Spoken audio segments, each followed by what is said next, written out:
Well, Yasmeen, you spoke very eloquently about the need to be open and honest in your life.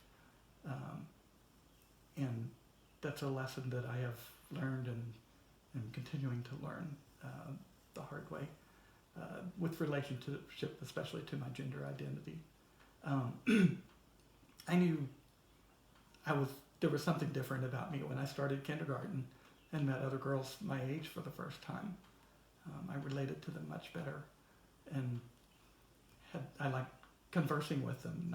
Not so much had a crush on them or anything, but I just related better to them, and not that I'm a man hater or anything, but boys when they're that age, if they can hold a conversation at all, it's about sports, and I'm not much of a sports fan. So, but that just stuck with me, and when I was a teenager, I learned about some of the early transgender women who were out. Christine Jorgensen, Wendy Carlos, and a few others.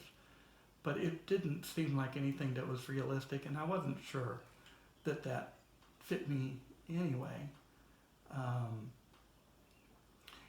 And a lot of my confusion over my life has been that I'm attracted to women, but I finally realized that I wasn't just attracted to women. I wanted to be those women. I admired them so much, and I am a woman.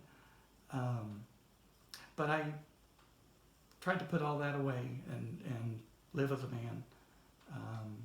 Got married, had children,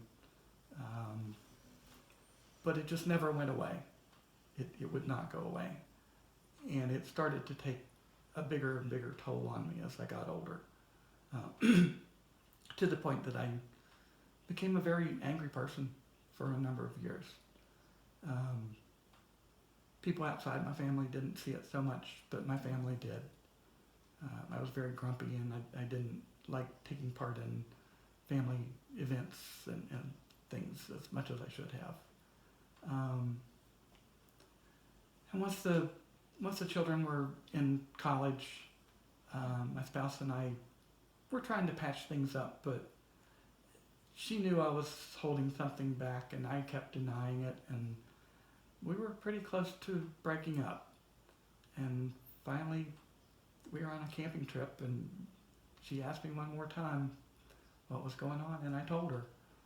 And I'm ashamed that I thought she would leave me, but instead she didn't.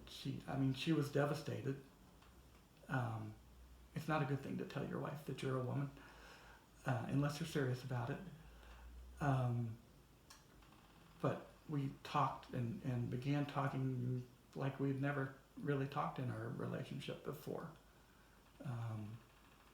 And I started counseling, and then we started couples counseling, and it's been a hard journey. It's a lot of work on both our parts to figure this out and see if we can move forward together. But I think we have found that, and it's just wonderful to have her support. And came out to my children, and they were so supportive also. And it's been a good journey. It's a hard journey, but it's been really wonderful for me to be honest and open about who I am. And that's where I am today.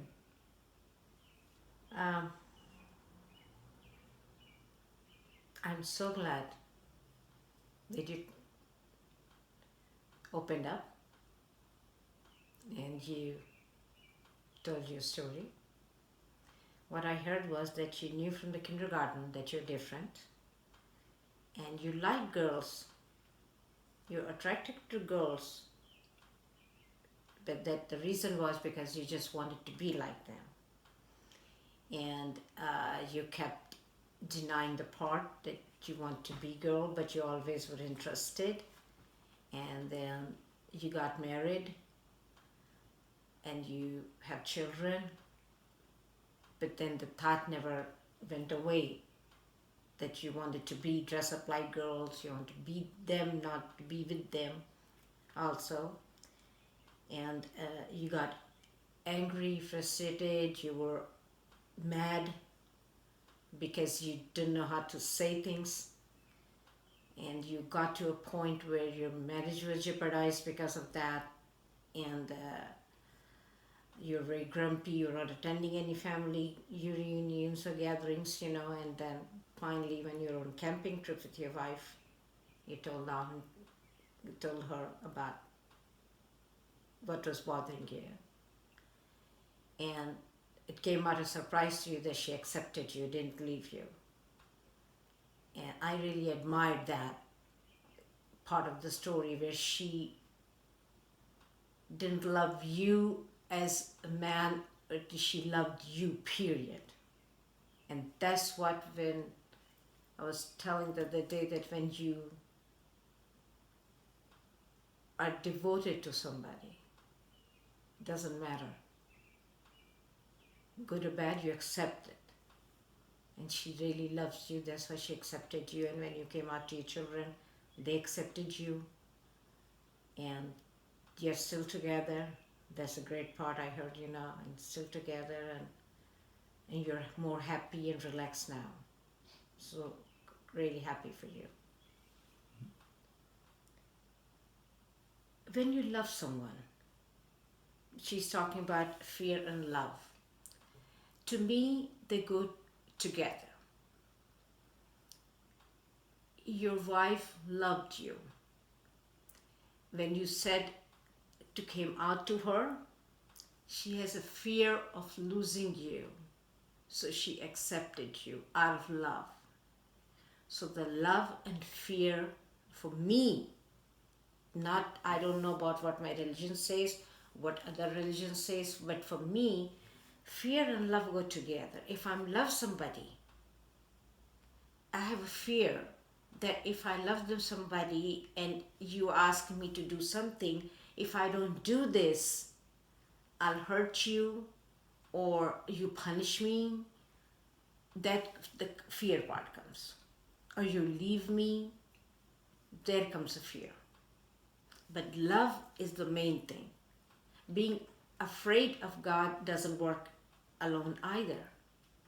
Because you're afraid, you're doing things out of because fear, afraid, that doesn't work either. You have to love God. You have to love each other to have fear. I love my husband, I love my children, and I will not do anything to lose them. That's the fear of losing them.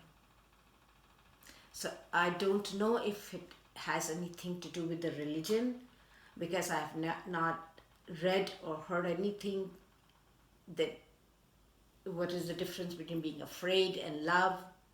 But all I know is I'm supposed to love God and do things out of love for Him. And then I'm afraid of God too, because if I don't do things which He's asking me to do, there are consequences written in every religious book. That if you don't do this, this will happen. And that's what I'm afraid of. I don't want to be one of those to be punished. So that's what the difference between love and fear, it goes together for me, at least. I guess I would just, in my own beliefs, I would use a little different language. Of course I fear God because He will judge me, but I respect God more than I fear Him in my own language for that. And over my musings on all of it, God is love. He's more than that God is love. And that is the most important thing we can hold for each other. Yeah, like you said, respect. Yes, love and respect go together. Mm-hmm. When you love somebody, you respect them too. Yeah. Love, respect, fear, everything goes together. Fear of losing somebody you love. If you don't respect the person you love, then you don't love them at all. Because respect is there with love. If you don't respect the person, there is no love. Very true. Yeah. So these things we're discussing, they all go together. And I definitely hurt my spouse by telling her who I am. I mean, there's so much to it. I can't explain all the things that she went through, but grieving the loss of her husband was part of it. But that, I've always respected her. And my greatest fear, if you will, is losing her. That's just come out so strongly through our counseling and in our relationship.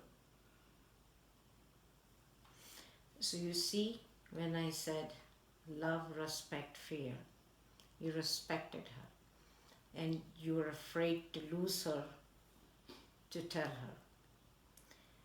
You told her she was hurt, but she loved you and she stayed with you. You respected her, but I bet your respect level has gone up since then for her out of love. Probably you love her more now because she accepted you and your respect level have gone up too. And this is what I'm talking about, love and respect. And you do things for each other out of love, fear, and respect, not to hurt them. And that's what you didn't want to hurt her, that's why you kept it inside. And when you did tell her, you start loving her more. That's what I'm talking about. Yeah, that's very true.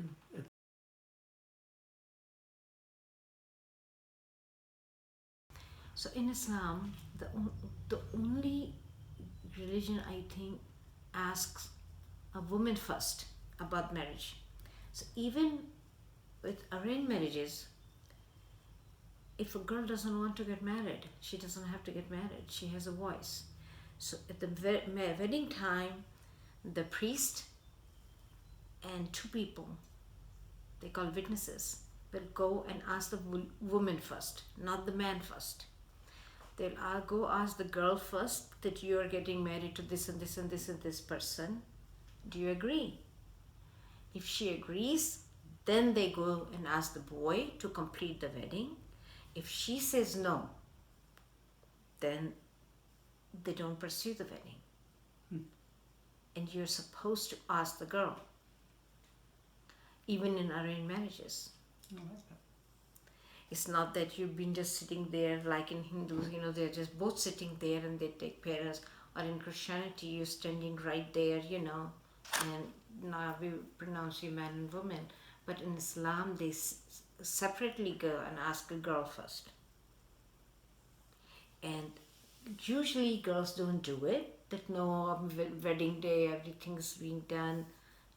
She has to say no, she can say it before. But a lot of girls have done that. If they've been married to forcefully with somebody, a lot of child brides were there. So they would say no, and then there's no way you can get married to.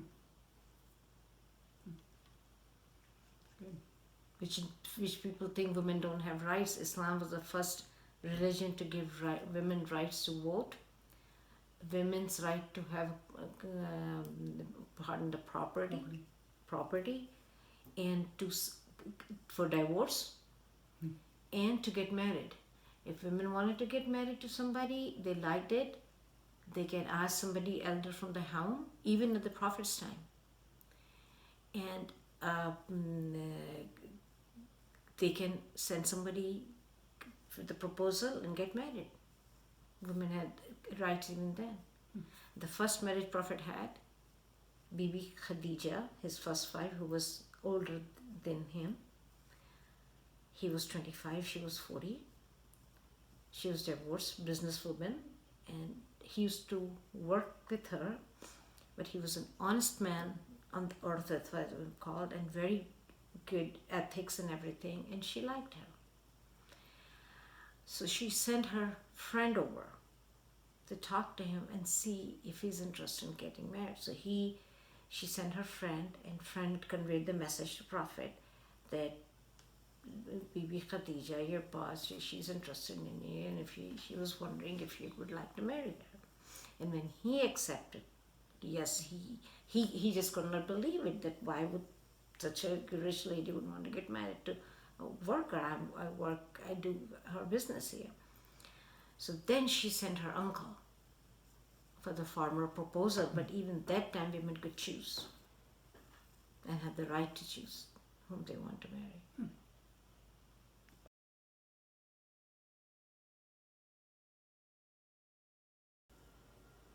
Actually, growing up in India was like black and white here, Hindu Muslim in India. So it was always a struggle there too, by getting accepted as a Muslim, because I used to be the only person in the class sometimes, only Muslim girl.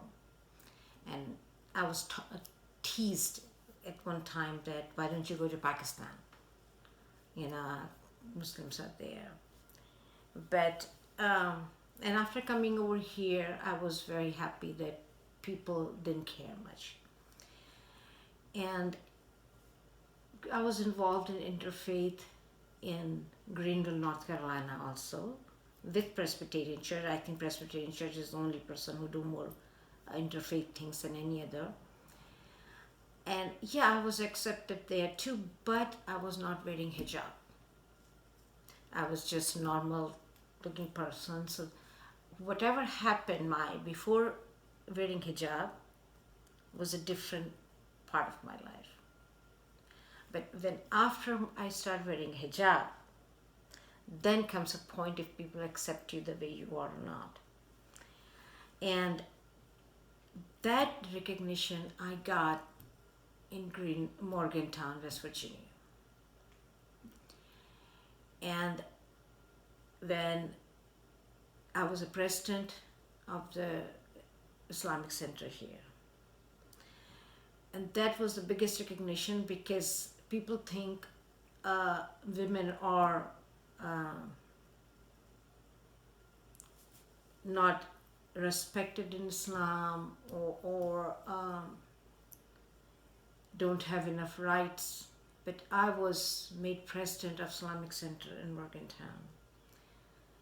That was the biggest accomplishment I thought I had, being accepted as a woman. Forget about religion, as a woman. And I was a president for 8 years. And as a personal recognition as me and a hijabi woman, this town gave me, actually Presbyterian Church gave me, when they had this interfaith group started.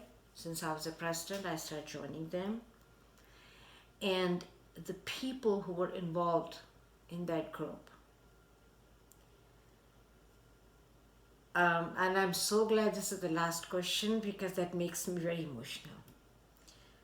They really, the kind of recognition they gave me, but out of this world.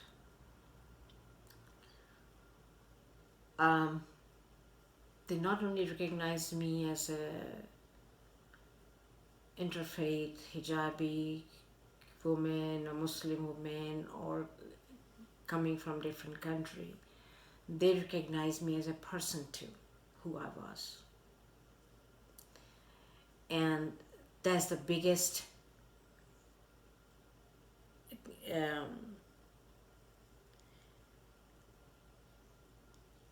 acceptance I got in my life. You did face discrimination in India for being a Muslim, a minority religion in that country. And after coming to the United States, in Greenville, you joined an interfaith group. And then after moving to Morgantown, you did again, and you were made president of that group for 8 years. I was president of Islamic Center. I'm sorry, you're right, of the Islamic Center. But you were still involved with the Presbyterian Church in particular through the interfaith group. And that your recognition by them was your greatest accomplishment as a woman, not as a religion or anything, but the person that you are.